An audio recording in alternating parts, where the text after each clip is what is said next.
Definitivamente, la llegada, el arribo de millones de dosis de vacunas ha sido un estímulo para el crecimiento, la recuperación económica.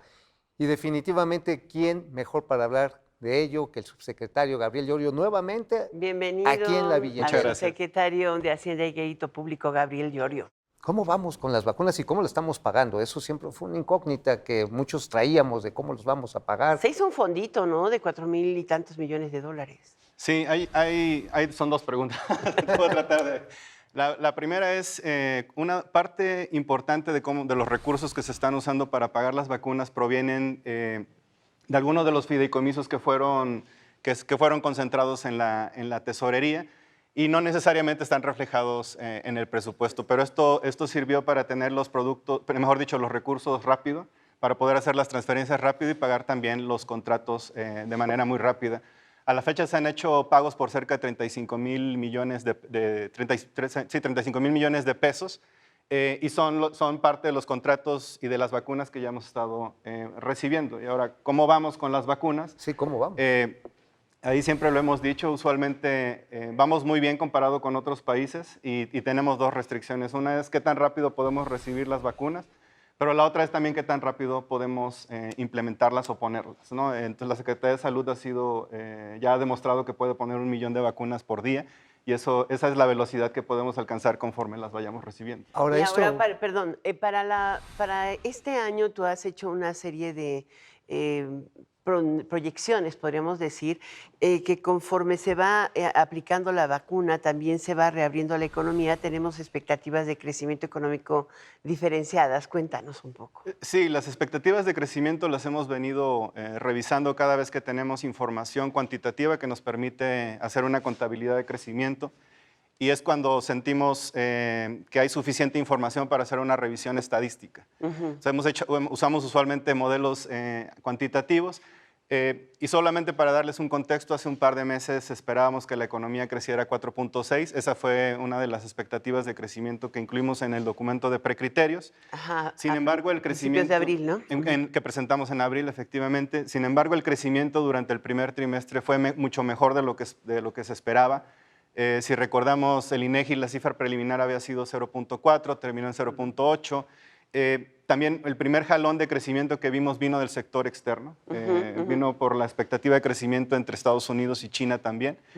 Y lo que hemos visto es que el consumo interno comienza a despegar en México y eso está muy asociado a la movilidad y al programa de vacunas, de tal manera que entre más rápido vayamos con más vamos a poder reabrir En la ese economía. sentido, subsecretario, aquí hay algo natural. El virus está mutando, vamos a necesitar seguir aplicando vacunas no sé por cuánto tiempo. ¿Cómo se está planeando esto para el siguiente año y si eventualmente tendremos fondos para invertir en desarrollar la vacuna en México? No, por supuesto. Digamos, los recursos para pagar las vacunas en el 2021 vienen de los fondos, de las reservas de efectivo, de los fideicomisos. Pero obviamente para el siguiente año se tiene que ya incorporar una línea presupuestal, pero también hay que pensar que la producción, el análisis y producción de las vacunas sucedió muy rápido y también las pruebas y autorizaciones. Es muy probable que para el 2022 ya la vacuna sea comercializada de manera privada. De hecho, Pfizer ya en Estados Unidos está solicitando a la FDA que le dé autorización comercial. Exacto. Esta parte podría desahogar mucho el presupuesto público, pero en países como nosotros no, donde el grueso de la población depende del presupuesto público. 53 millones de personas. ¿Por qué no nos platicas de esto? ¿Cómo se ve el desafío hacia adelante? No, totalmente, y ese es el desafío precisamente, pero también pensamos que en el 2022, si todas estas autorizaciones suceden, la vacuna ya puede ser comercializada de manera tradicional, como cuando vamos a una farmacia y la podemos comprar. Esto obviamente va a quitar una presión sobre el presupuesto, pero no quiere decir que el presupuesto no va a incluir una línea presupuestal, para el sector porque hay que público. asegurar un mínimo de vacunas para el 2020. 53 millones de personas. Vamos a las proyecciones de crecimiento. Decías, al principio, cuando se presenta el documento de precriterios, además no teníamos estas referencias de precio del petróleo, por ejemplo, que ha mejorado. Tampoco teníamos una referencia clara de qué tan rápido la aplicación de la vacuna iba a repuntar el consumo, ¿no? En estas condiciones, hace poco diste una proyección interesantísima, que te cuestionaron Sí, y te el dijeron que eras un 6%. optimista, pero a los 3 6.5. días 6.5. Banjico te validó y prácticamente todos A los ver, a mí demás. todavía no me salen las cuentas. Cuéntanos. Hicimos la revisión a 6.5 y esta revisión está explicada por la 6.5% de crecimiento para crecimiento este año para y este año. 4 para el que Y viene. 3.6 para el 2022. Son revisiones a la alza. Obviamente el 6.5 de este año no va a compensar la caída de menos 8.2 que tenemos en el 2020, pero es un crecimiento mayor al que se estaba esperando. ¿Y cuáles son las explicaciones?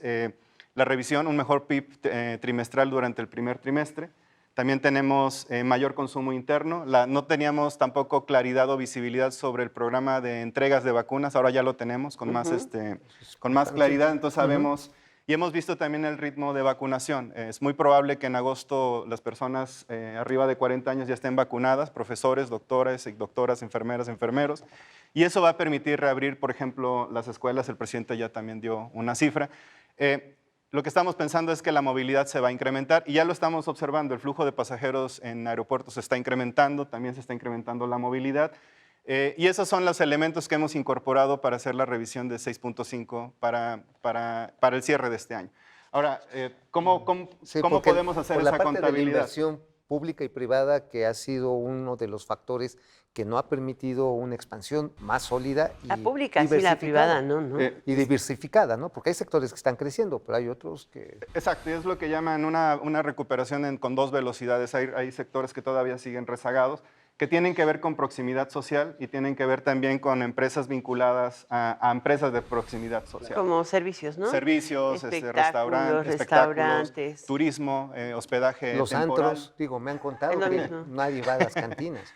Pero una muy importante son textiles. Por ejemplo, textiles provee de calzado y de uniformes a la... Y mientras no a se las- incorporen los niños a la escuela, Exactamente. calzado y textil y además papelería, ¿no? Exacto. Entonces, eso es lo que va a empezar a recuperarse una vez que se reabran las escuelas. Y entonces es un crecimiento, es una revisión de 6.5. Incluso algunos analistas están pensando que podría ser mayor dependiendo de la recuperación de la inversión y la confianza del sector privado. Estos son elementos que están ahora presentes, pero son lentos. ¿Qué hacer con la inversión y cómo va el balance público? O sea, el equilibrio sí es importante mantenerlo. Viene un cambio en la Secretaría de Hacienda. ¿Cómo saber si este equilibrio se va a mantener, no se va a mantener? No, obviamente el presidente es uno de los principales impulsores de las finanzas sanas, ¿no? Y eso creo que es algo que se va a seguir manteniendo en la Secretaría de Hacienda con el nuevo secretario Rogelio Ramírez de la O. Y los balances prácticamente los vamos a seguir enfocando a un equilibrio en los agregados fiscales, déficits controlados, el ratio deuda-PIB que se mantenga estable y sobre todo que podamos tener balances primarios positivos para que la deuda no se Pero salga eso se va a lograr, digo, ya en materia de gasto han hecho un buen ajuste. Falta ¿en qué? En materia de ingresos, porque se habló de una reforma hacendaria. En materia de gastos, digamos, este año tenemos siempre uno de los presupuestos más grandes, aún con la pandemia, y ahí el reto es obviamente gastarlo de la manera más rápida y eficiente posible, porque eso es consumo, es parte del consumo interno y es parte de la recuperación. Por el lado de los ingresos vamos por encima de lo programado y lo que autorizó el Congreso, tenemos una mayor actividad económica y eso se ha reflejado ya en mayores ingresos tributarios. También tú mencionabas que el precio del petróleo se ha incrementado también por la recuperación global y eso ha generado también mayores ingresos petroleros a la hacienda pública, de tal manera que en este momento por el lado de los ingresos también vamos mejor que lo que El se había presidente dijo que proyectado. no van a subir impuestos. Hay un periodo en el que Arturo Herrera va a salir de la Hacienda y se va a Banco de México. En ese ínter tienen que elaborar ahora sí, los precriterios, tienen que elaborar el presupuesto para presentarlo a la nueva legislatura. ¿Cómo están avanzando ahí? Considerando que además la composición de la federación, los gobernadores, cambió profundamente este 6 de junio. No, por supuesto, y yo creo que ya comenzaron ese tipo de reuniones con el nuevo secretario. Obviamente los cambios se van a dar antes del paquete, de que se presente el paquete económico, de tal manera que... A finales de julio, ¿no? Dijo el secretario. Sí, que cuando él podría... Regresen del G7, Exacto, no, del G20. Cuando él podría dejar la secretaría, pero el paquete se presenta el 8 de septiembre.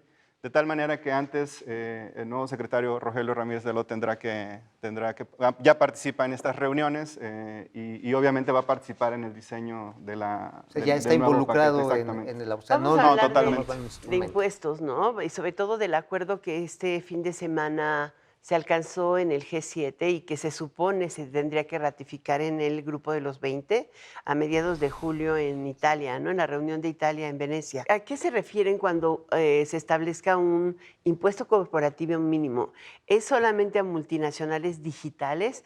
En México el impuesto corporativo es del 30%, o sea, Les va a convenir sería buenísimo que les le pusieran el bajaran. 15, claro. Pues sí, pero pues ¿por qué una empresa internacional va a pagar menos que No van a pagar. una nacional? No, en México se cobra el 30 y eso es lo que pagaría cualquier multinacional en México. Digital. Exacto. No, porque el acuerdo que se obtuvo en el G20 no solamente aplicaría a empresas digitales. Sino a todas. Son dos pilares. El pilar 1 tiene que ver con a quiénes se les puede gravar y es qué tipo de empresas, si son corporativos, que tengan más de 20 mil millones de euros en ingresos totales.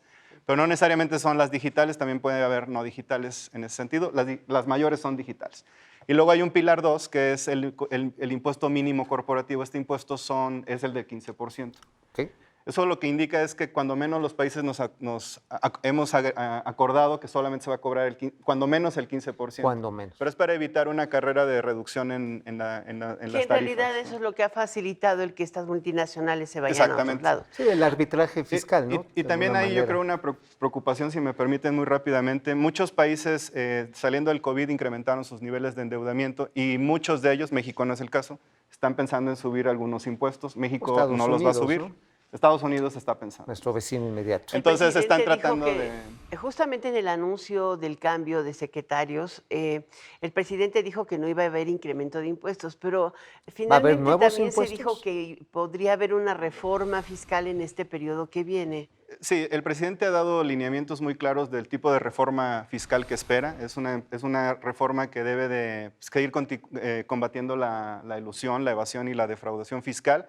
Se pasaron medidas en ese sentido en el 2019, todos las conocemos ya, entraron en vigor en el 2020 y probablemente se van a tomar otro tipo de medidas que reduzcan la posibilidad de evasión. ¿Impuestos a las riquezas? Eso no está considerado, cuando menos en este momento. Nuevos en este momento impuestos no está pero considerado. los impuestos digitales nuevos sí. impuestos no, como ese tipo, pero sí, por ejemplo, si se llega a un acuerdo en el G20 y en la OCDE sobre la implementación del impuesto, eso va a suceder entre junio y octubre, es probable que podríamos tener ya información para incorporar y alinear las leyes mexicanas al acuerdo internacional. Una sola Subsecretario. pregunta para despedirnos. ¿Confías en la recuperación de la economía mexicana no solamente este año, sino hacia adelante? Sí, yo me siento muy confiado en que este año vamos a crecer al 6.5 como lo estimamos. Creemos que es una cifra... Yo le hice una apuesta al próximo exsecretario Arturo Herrera. Creemos que es una cifra factible, inclusive podría ser revisada alza. No lo vamos a hacer hasta que no tengamos mayor información. Y el crecimiento hacia los siguientes años también ya va a comenzar a reflejar no solamente la recuperación de los niveles prepandemia, sino también ya los impactos de los paquetes de infraestructura, por ejemplo. Y de pronto va a haber un anuncio, un tercer anuncio. De infraestructura, ¿no? Sí. Sí.